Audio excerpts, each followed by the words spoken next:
Walt, and I'm here with another Stock Talk video.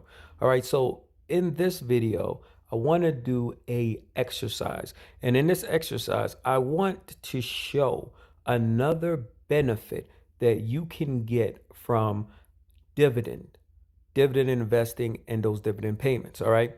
So, and that benefit is the tax savings. All right. So right now, my dividend income annually is $11,216.50. Now, that income is not going to replace my active income. I don't think it will replace most people's active income. So, what we're going to do for this exercise is we're going to find out what the median income in the United States is. Why the median?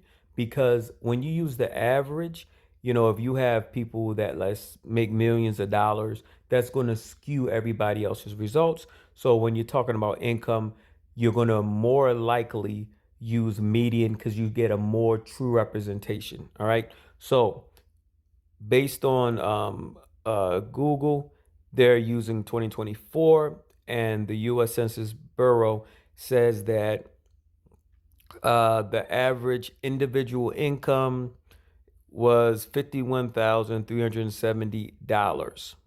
All right. Now, we go to AI mode.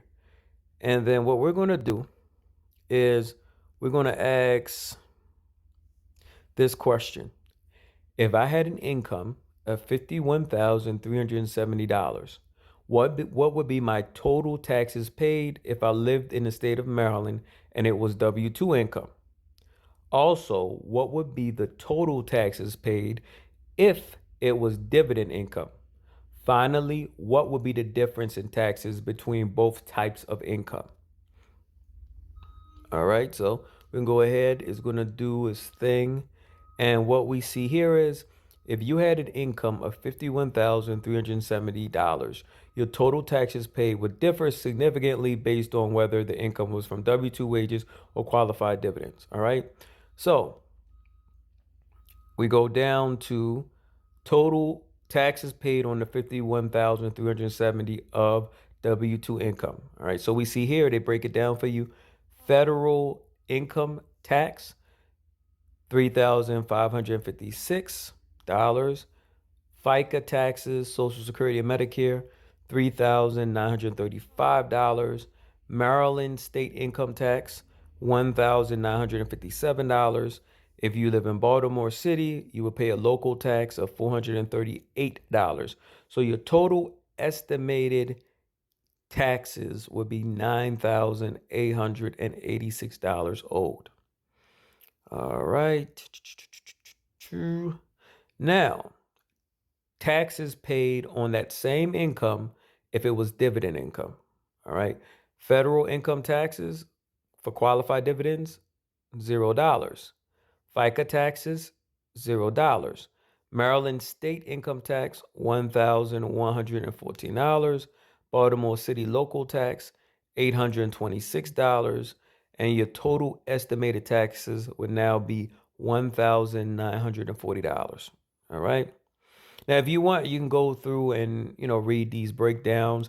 Now, if you live in a state that you don't pay income tax, you wouldn't even pay any of that state taxes, I would assume, but you want to do your own due diligence and find that out. Now, here is the key. The difference in taxes between both types of income. All right. The total tax difference is significant. W-2 income total tax, $9,886. Dividend income total tax, $1,940. Your total difference is $7,946. So when you can get your dividend income to the point where it is replacing your active income, in this example, you will be saving $7,946 in taxes. All right. I wanted to show this because this is another very important thing that we should be paying attention to when we're talking about this dividend income. All right. Remember, the tax codes were made by those that invest in dividend income, capital gains, businesses, or have businesses. They are made to benefit them. So, this is just another example of how getting disciplined, being consistent, and growing this income where it is in quality dividend stocks such as your dividend aristocrats and dividend kings will constantly pay you, for lack of a better words, big dividends. I'm Walt, and if you have any questions, please leave them below.